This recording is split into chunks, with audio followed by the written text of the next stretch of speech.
Sore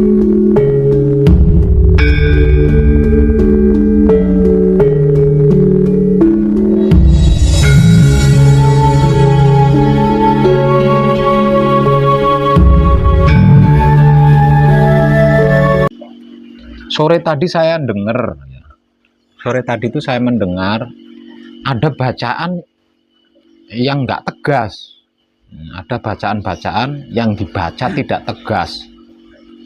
Seperti Gusti ingkang Maha Suci, kula nyuwun, Bang, itu nggak tegas itu bacaan itu. Jadi cara membacanya itu biasa saja, ya. Apa jenengan ya? Jenengan ya, yang dari Bojonegoro ya. Jadi cara bacanya jangan seperti itu, Pak ya. Baca biasa saja. Nah, dengan dibaca biasa malah bisa tegas di situ, bisa jelas ya.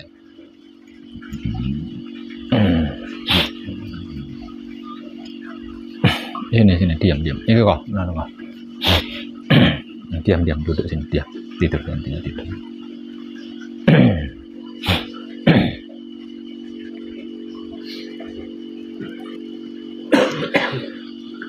Yang dari Bojonegoro tahu ini dari Kadang Bojonegoro. Oh, dari YouTube juga.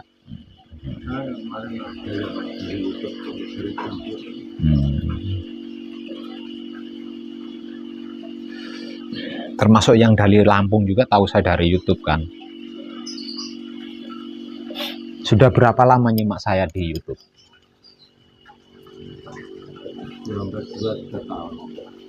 Jenengan? Itu yang dari Lampung jenengan? Lama juga? 1 bulan.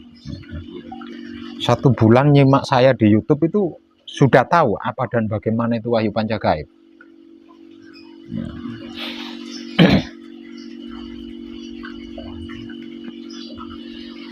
Ini yang dari Bojonegoro tentunya banyak kan pemahamannya dari YouTube. Nah, sampai tahunan kok nyimak saya. 3 tahun gitu. 3 tahun nyimak saya di YouTube. Berarti kan sudah paham betul.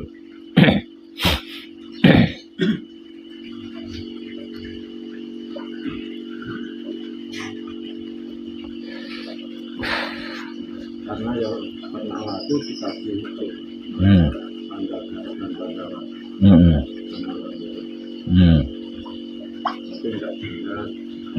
Katanya mau dengan YouTube itu lagi. Ya.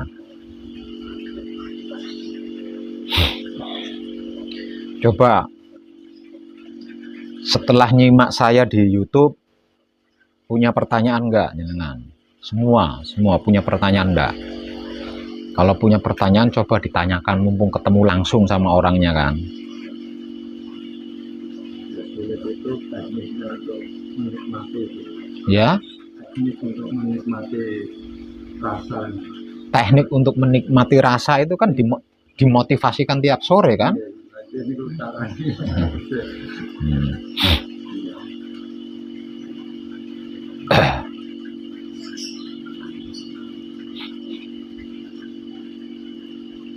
Coba ada yang punya pertanyaan nggak?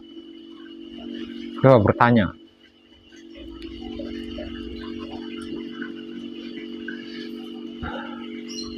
Ada pertanyaan tapi agak kesana sedikit. Agak kesana sedikit ya. Tentang apa itu? Tentang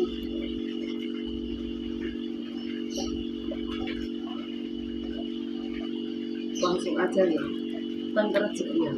Nah, saya itu melampah kali bojone kula itu suami. Pakai bahasa Indonesia. Ya. Selama ini tertatih-tatih luar biasa. Tentang rezeki. Iya. Jadi kebingungan sendiri. Jatuh bangun, akhirnya seperti ini. Tidak bisa apa-apa. Sampai akhirnya suami saya ke Kalimantan pun di sana juga tertipu.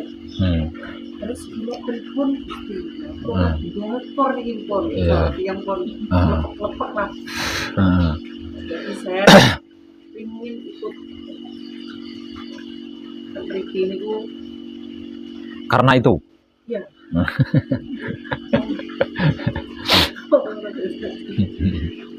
Rasanya pun nyesek-nyesek terus semangat.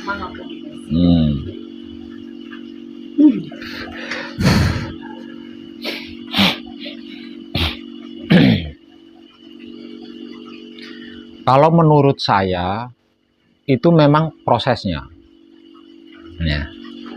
Karena kalau tidak dibuat seperti itu, ada kemungkinan panjenengan menuding panca gaib sesat.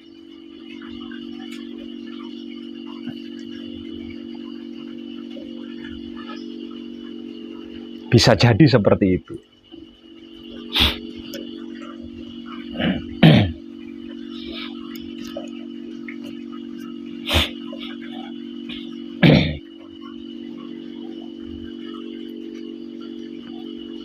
Lah, artinya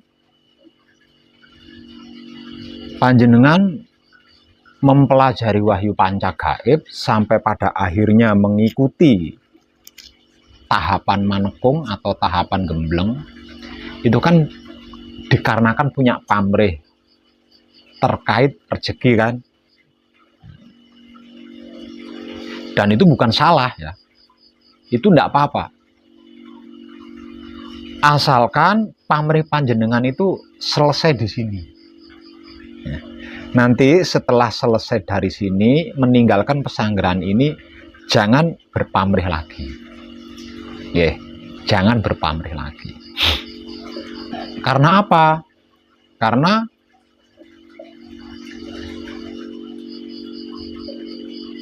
apapun yang pernah panjenengan lakukan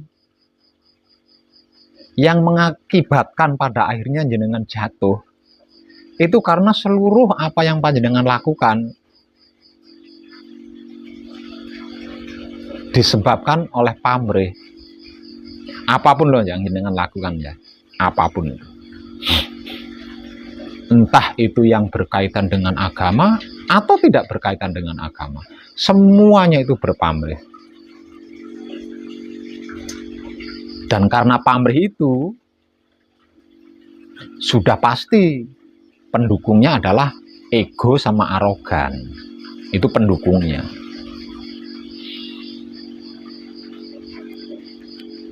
Sampai pada akhirnya jenengan benar-benar jatuh dan tidak bisa bangkit lagi. Jatuh tidak bisa bangkit lagi. Lah dari sini panjenengan kan bisa mengambil ilmunya. Bisa mengambil ilmunya agar supaya tidak mengalami seperti yang dulu lagi. Nah, kalau panjenengan tetap kekeh berpamrih, panjenengan akan mengalami seperti dulu lagi.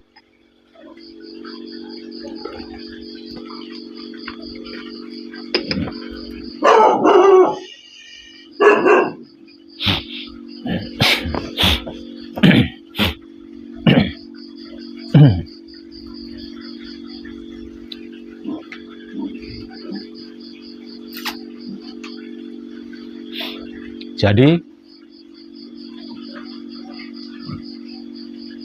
setelah selesai nanti meninggalkan pesanggrahan ini,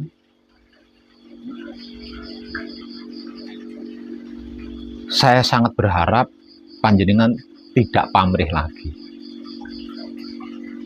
Lakukan saja tanpa harus berpamrih.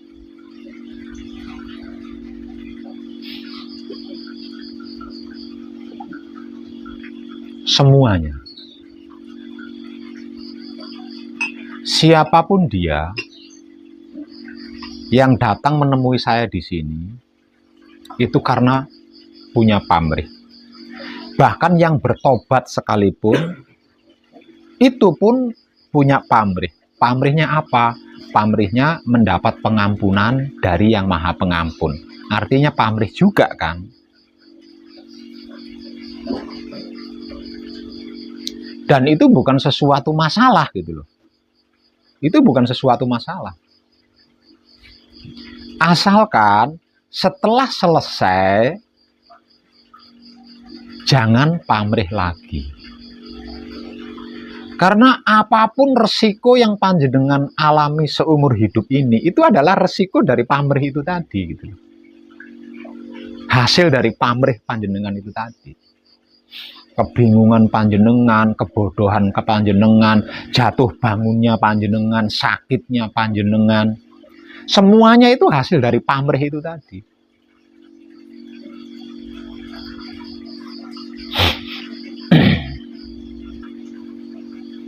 Sampai pada akhirnya masih karena pamrih memilih wahyu pancagaib. Pamrih atau tidak pamrih, ketika panjenengan mulai memilih wahyu pancagaib, kemudian mempelajarinya, maka dimulai daripada saat itu juga panjenengan melakukan laku murni. Melakukan laku murni. Artinya, sedikit demi sedikit, yang namanya ego, pamrih, arogan ini dihapus. Kalau tidak, berarti tidak murni. Sampai pada akhirnya, sampai bertemu saya secara langsung mengikuti tahapan manekung atau gembleng. Nah, ini penyelesaiannya. Penyelesaian daripada laku murni adalah manekung atau gembleng. Selesai manekung, selesai gembleng, berarti selesai kan? Semua ego itu selesai. Semua pamrih itu selesai. Semua arogan itu selesai. Semua dosa itu selesai. Semua luput itu selesai. Semua karma itu selesai. Semua penyakit, semua masalah, itu semuanya selesai semua. Nah, setelah sudah selesai semuanya, berhenti. Jangan mengulang seperti masa lalu lagi. Jadi, bukalah lembaran buku baru. Lembaran hidup baru. Tanpa nyontek, tanpa membawa masa lalu.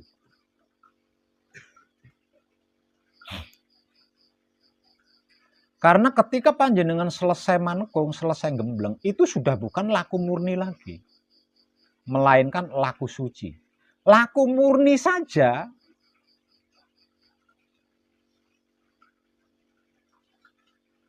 tidak bisa.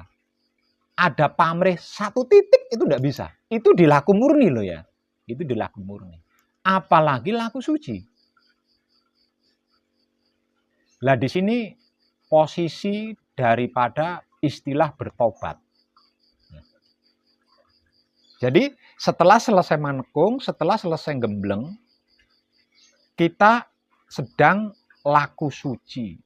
Artinya sudah bertobat nih. Bukan mau bertobat ya, tapi sudah bertobat. Setelah bertobat. Nah jadi pertobatan ini jangan dinodai lagi gitu. Jangan dinodai lagi. Karena apa? Karena kalau pertobatan yang sudah dilakukan ini sampai ternoda lagi, maka kita akan kembali kepada masa lalu lagi.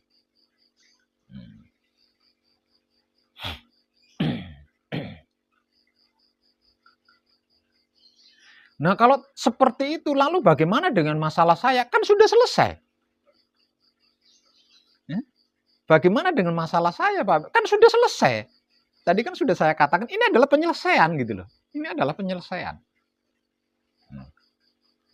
Lalu bagaimana dengan usaha saya yang sudah jatuh, Pak Web? Sudah selesai gitu loh. Sudah selesai. Sudah selesai. Dikarenakan sudah selesai, berarti kan membuka buku baru nih. Lah, di buku baru ini loh tulislah hal-hal yang baru yang semuanya itu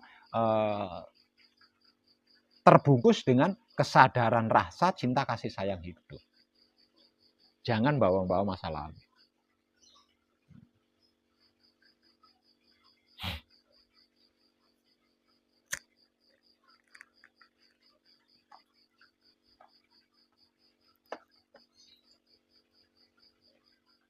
Jadi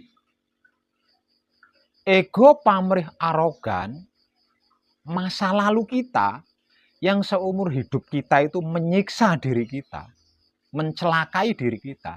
Lah ini kita ganti dengan syukur, dengan terima kasih.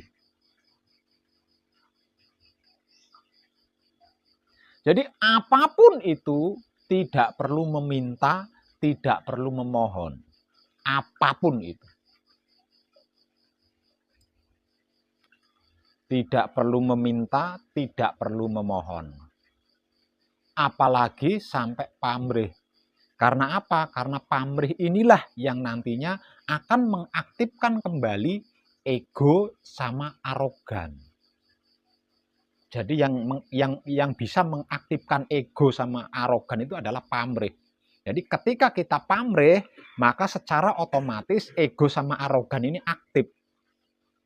Nah, kalau ego sama arogan ini aktif, maka pamrih ini akan menjerumuskan kita, akan menyesatkan kita.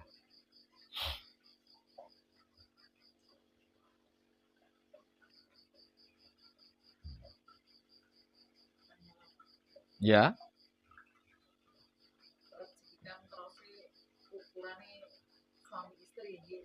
Ya. Ini yang ikut depan KKN kan saya. Itu kira-kira ada enggak nanti suami saya ikutan tertarik.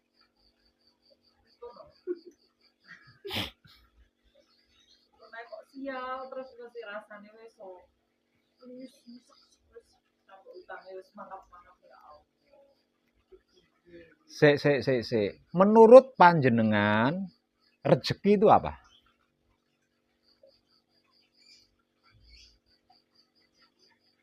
Coba, saya pengen tahu menurut panjenengan rezeki itu apa? Nah, ini perkaranya. Lah ini perkaranya ini.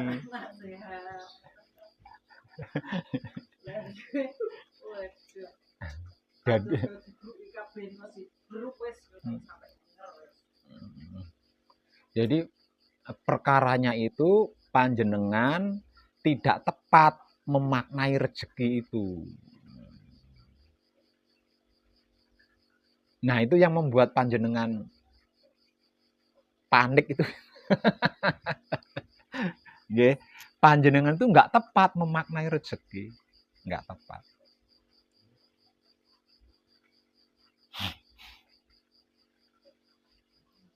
Rezeki itu bukan uang.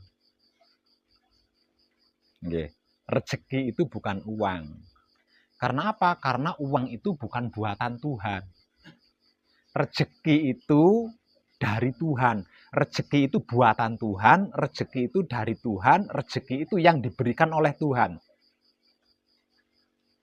Semisal contoh, saya memberi uang sama jenengan, itu bukan rezeki loh ya. Ya, itu bukan rezeki loh.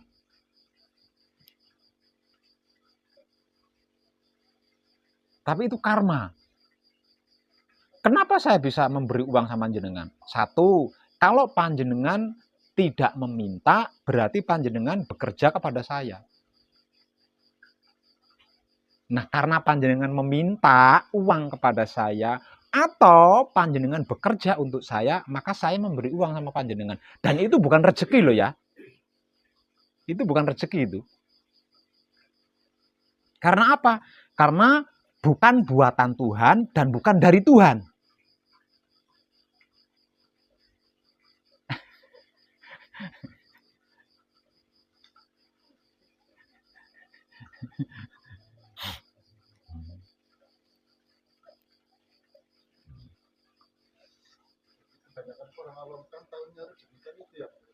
Iya. Memaknai rezeki itu uang. Nanti jangan-jangan panjenengan ketika membaca singkir, membaca paweling, cocok ini ono rezeki kan ngono. Ono rezeki kan, ada kata rezeki kan di situ. Wah, cocok iki. Artinya kan uang, berarti kan ada uang kan di paweling itu. Apalagi dapatnya pertama dikali kapal. Lah ya soalnya ono rezeki kuwi mau, berarti kan ono duit ning kono. Lah ya, kan duit ning kono.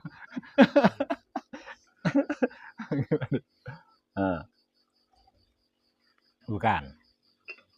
Ketika panjenengan bisa merem malam hari, tidur malam hari, dan paginya panjenengan bisa membuka mata lagi, kuwi rezeki.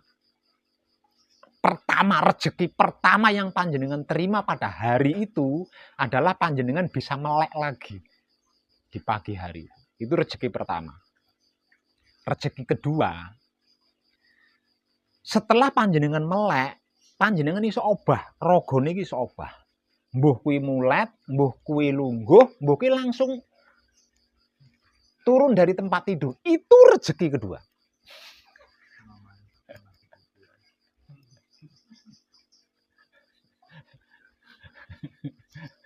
Melek mawon rasane isin. Rasane Berarti jenengan nolak rezeki kuwi.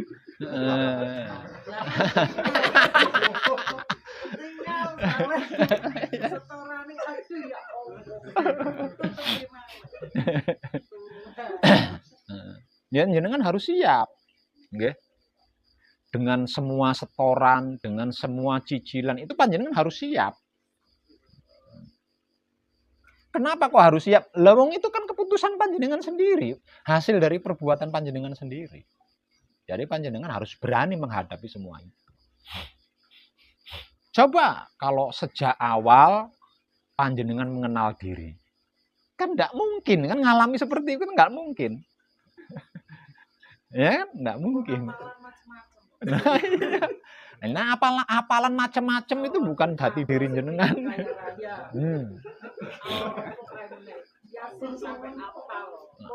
Al rezeki ana ora? Sampai kapal bentuknya sampai pegel. Dia mesti sampai melek. Keliru bacaane. Jajal ketemu aku biyen tak tuturi bacaane. Padahal bacaane pi gampang. Wayahe salat subuh malah ngantuk bener. Nah, iya gara-gara orang kalimat rezeki kan. Padahal amalan iki gampang, bacaan iki gampang. Tidak ada Tuhan yang ada uang. Rezeki wong rezeki itu kan maknane akeh. Ya, arti makna dari rezeki itu maknanya banyak. Yang ada di pikiran panjenengan uang, panjenengan berdoa minta rezeki. Apa Gusti Allah keliru lek weneh rezeki iso melek isu dudu duit lho. Kan itu kan rezeki. Lan jenengan kan mindset-e mung duit kok. Tapi jenengan ndak pernah mau minta duit sama Tuhan. Mintanya rezeki. Monggo iya kan? Ya bener ah. Nyajal lek wiridane kaya aku mau, tidak ada Tuhan, yang ada duit. Ada duit. Cetha kan ya, jelas kan? Rezeki kan enggak jelas. Jadi jangan nyalain Tuhan loh. Soalnya dengan mintanya rezeki. Rezeki itu perwujudannya banyak. Ya teko sitok kan diwehi. Engko giliran tekan duit ora memadai. Karena tidak memadai, karena tidak mencukupi, panjenengan tetap tidak mau bersyukur. Belum bisa bersyukur, minta lagi. Tembung minta tetap rezeki maneh. Ya engko kan maneka warna neh dikasihnya kan, bermacam-macam lagi dikasihnya. Termasuk uang. Tapi uang yang diberikan itu tidak memadai, tidak mencukupi kan? Tidak mencukupi. Makanya tidak berhenti panjenengan meminta di situ. Besoknya diulang lagi minta rezeki yo ngono. Lah terus kapan rampungnya? Kapan rampungnya? Itu banyak di antara kita yang tidak tepat memaknai rezeki.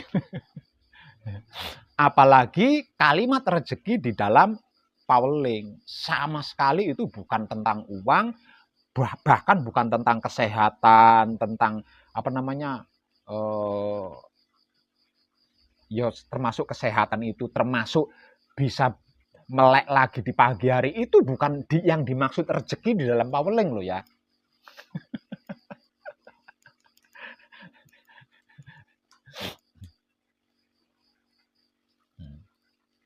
Rezeki dijaluk ya masalah. Gusti. Dan saya harap nanti setelah manekung, setelah gembleng, panjenengan tidak mengulang itu lagi loh ya. Tidak mengulang itu lagi loh. Terus berhubungan ini kurang kados nasib. Hah? Nasib. Apalagi nasib. Nah, pripun kados sudah nggak bisa bergerak ini mau ke sini aja susah setengah mati. Satu sama nggak punya. Utang Pak Armin. Nambah utang neh loh. Iki jujur-jujuran mau. Kulo saking-saking ya Allah. Terus ninggal simak. Simak kecelakaan. Pak motor sing ditabrak simak biar ngaspal. Tiba.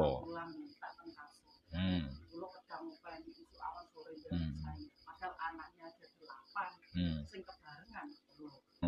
Terus dan terus pokoknya enggak sing SMA itu wis janjani kamu bolosok mama tak kabur ora kok nek ono bantalan tak ora delok aku punya tak mangkat Pak Mir jarak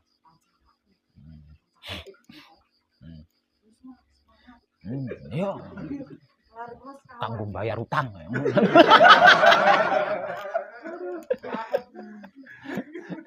belum mangkat wis nekat aku mulai ini aku coba urung maneh terus pokoknya nekat luar biasa bojone kula teng mriko teng Kalimantan itu sajake bayaran sak nenten pret ya Allah ya tangane wulan iki nyumen iso ngene Pak Udip kok malah mbok tipokke wong.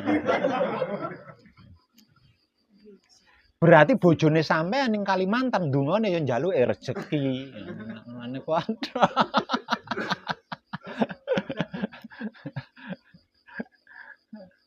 Kula tak sengalami kok kadang sanes yo ada. Nek kadang ora ana sing ngalami kaya jenengan iki ya mesti wong wantah, wong awam. Wong wantah mesti wong awam. Nek kadang ora ana, soalnya wis ngerti selae, ngerti trike, ngerti lungguhe.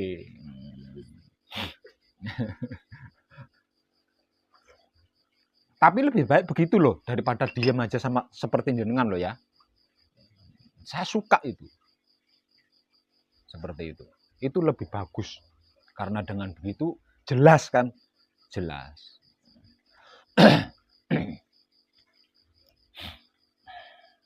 Jadi melalui Mbak siapa? Melalui Mbak Tri, kadang kita dari Batang, Jawa Tengah. Saya kadangan kita malam ini saya akan mengulas tentang utang atau tentang jatuh bangunnya kehidupan manusia di dunia ini.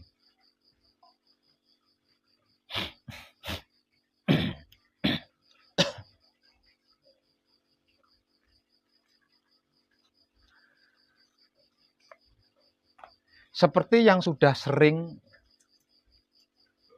saya sampaikan di banyak video saya. Sebenarnya saya sering menyampaikan ini loh Mbak ya. Di video itu saya sering sekali. Nah iya. Enggak, maksudnya pemahaman tentang ini loh ya. Iya, pemahaman tentang ini. Bahwasanya pada mulanya masalah itu enggak ada, Pak. Ini masalah apapun ya, termasuk terutama utang kuwi mau. Awalnya itu enggak ada gitu loh.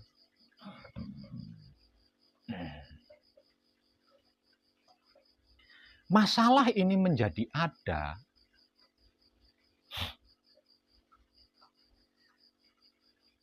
ketika makhluk yang disebut manusia ini merasa malu sama Tuhan. Awalnya malu, sepele banget ya. Malu. Karena malu, maka terciptalah batas di situ. Nah, agar supaya bisa kembali lagi harmonis dengan Tuhan, maka manusia ini menciptakan akal, politik lah kan. Bisa dikatakan menciptakan politik. Menggunakan akalnya gitu. Menggunakan akalnya. Piye carane, bagaimana caranya agar hubunganku dengan Tuhan ini kembali harmonis seperti pada awalnya. Gitu.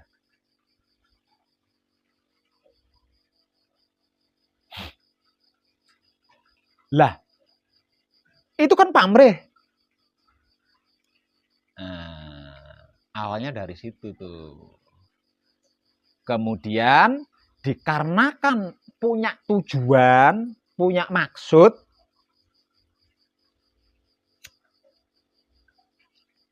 lalu yang namanya ego sama arogan ini bangkit mendukung tujuan tadi loh, mendukung apa yang dimaksud tadi itu. Lah, manusia hidup itu kan kecerdasannya Tuhan, didukung, didorong, ya melampaui Tuhan. Yang dimaksud melampaui, semisal contoh sini Tuhan ya, melampaui, liwat, melampaui ya, liwat, saking cerdas ya, saking cerdas.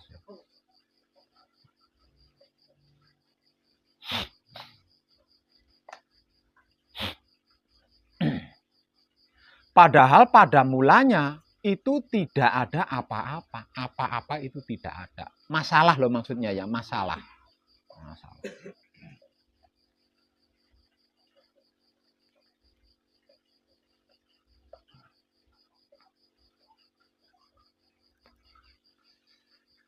Kenapa awalnya kok tidak ada apa-apa? Dikarenakan pada awalnya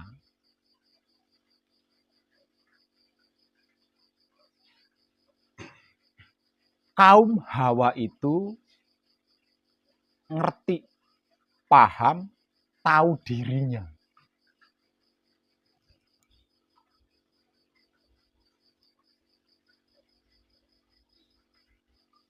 Tahu dirinya.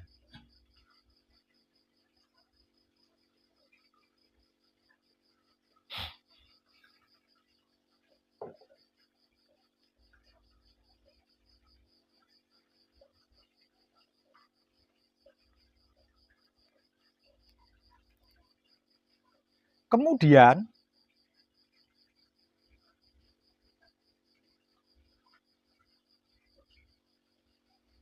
kaum Hawa, kalau saya katakan kaum Hawa, ya cocok juga ya. Jadi kayaknya yang lebih cocok itu Adam Hawa lah. Karena kehidupan manusia itu kan bermula dari situ. Jadi Adam Hawa itu adalah manusia pertama, Mas. Adam Hawa itu manusia pertama sebelum ada manusia-manusia lain. Nah, itu kehidupan kita itu bermula dari situ. Lah, masalah ini menjadi ada ketika Hawa itu lupa diri. Ketika Hawa lupa diri.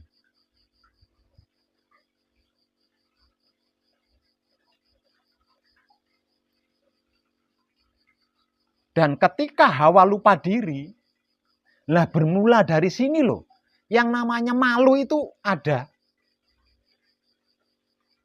Pertama, malu dulu sama Tuhan. Kemudian berlanjut malu sama Adam.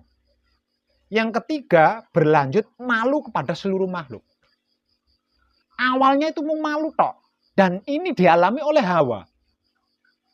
Dialami oleh Hawa.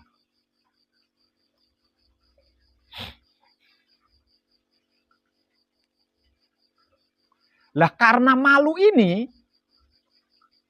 akhirnya Hawa ini kan mencari teman. Dan yang pertama kali diajak malu bareng adalah Adam. Adalah Adam. Nah, setelah Adam tahu malu, akhirnya dua-duanya punya malu kan? Dikarenakan dua-duanya punya malu, akhirnya masing-masing sibuk menutupi diri. Si Hawa sibuk nutupin ngisor wudel, dodone. Nah, si Adam juga sama, sibuk mencari penutup kemaluannya. Lah bermula dari sini loh masalah itu muncul sebenarnya. Bermula dari sini. Nah itu titik mulanya loh ya, titik mulanya. Nah setelah kedua-duanya ini kemaluannya tertutupi menurut dia. Menurut dia Tuhan kan nggak bisa ngelihat. Kalau dada saya tutupi, Tuhan kan nggak bisa ngelihat. Makanya dia nggak malu kan gitu. Padahal walaupun ditutupi baja sekalipun Tuhan tetap bisa melihat. Nah gara-gara malu ini kesadaran jadi tertutup. Karena apa? Kenapa kok kesadarannya tertutup? Kalah sama ego arogan. Kalah, kesadarannya ini dikalahkan oleh ego dan arogan.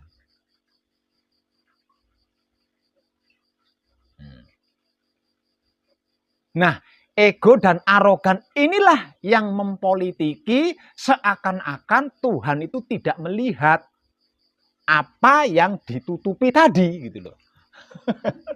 Apa yang ditutupi tadi seakan-akan Tuhan itu tidak bisa melihat. Itu menurut akalnya. Padahal secara sadar ditutupi baja sekalipun Tuhan tetap melihat gitu. Nah, bermula dari situ. Tapi sedikit saja itu ya. Dan itu saya anggap sudah cukup itu sebagai bahan. Lah dari apa yang sudah saya sampaikan tadi, kalau kita tarik benang merahnya, berarti kuncinya kan ada pada perempuan nih. Kuncinya ada pada perempuan.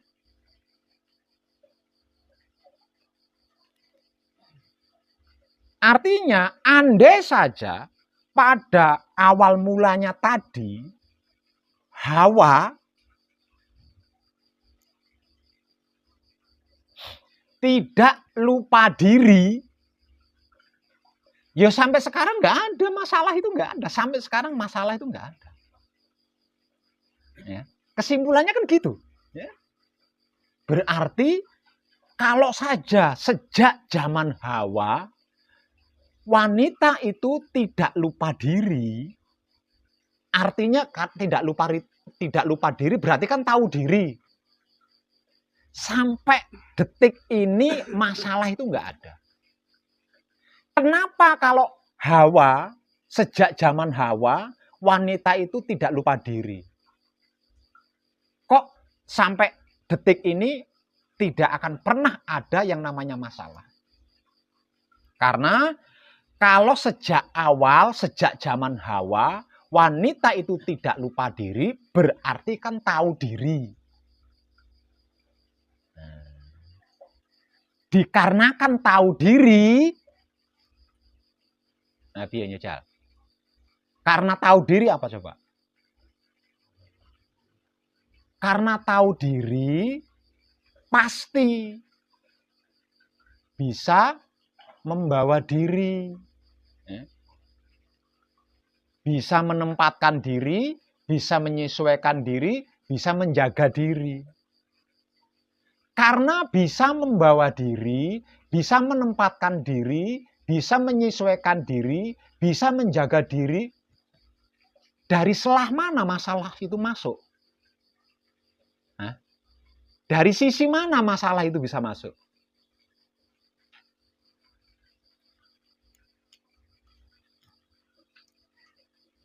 Paham Mbak Rika? Mbak Rika ya? Mbak Tri. Paham? Nah, kalau diambil kesimpulan, benang merah tadi, ujungnya dibundel menjadi kesimpulan, andai saja seluruh wanita di antero jagat raya ini tahu diri, berarti tidak ada masalah kan? Nah, sekarang kuncinya itu ada pada kaum wanita.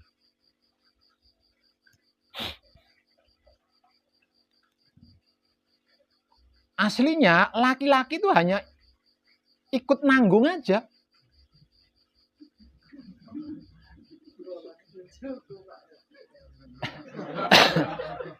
Ikut nanggung aja. Hanya ikut nanggung. Nanggung apa? Nanggung kelakuannya wanita. Nanggung kelakuan. Ini saya tidak bercerita suami istri loh ya. Tapi saya bercerita tentang laki-laki dan perempuan.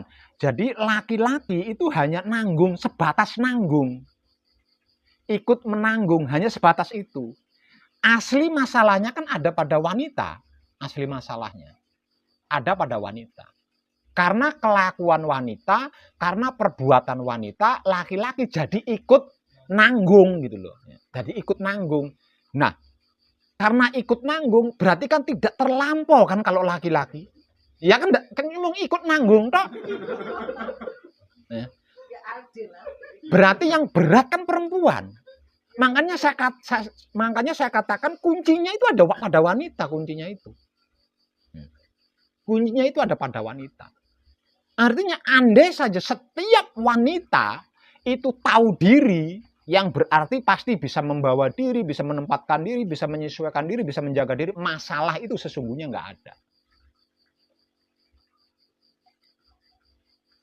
Jadi ketika ada seorang wanita tergugah tentang wahyu pancagaib dan ikut pengkajian tentang wahyu pancagaib, itu saya seneng banget, Mas. Seneng banget. Karena apa? Karena setiap diri manusia akan segera mengetahui kuncinya masing-masing gitu. Karena apa? Karena bermula dari wanita, Mas. Bermula dari wanita ini. Sebab karena itu filosofi leluhur kita mengatakan wanita itu adalah tiang negara,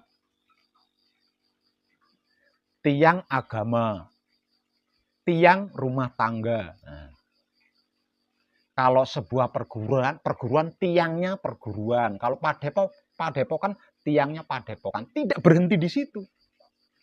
Bahkan dinyatakan surganya Tuhan itu ada, tapi kan banyak yang nggak ngeh di sini.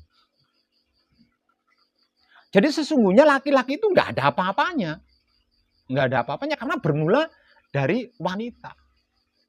Walaupun awal penciptaannya wanita, tubuh wanita dicipta dari tulang rusuk laki-laki.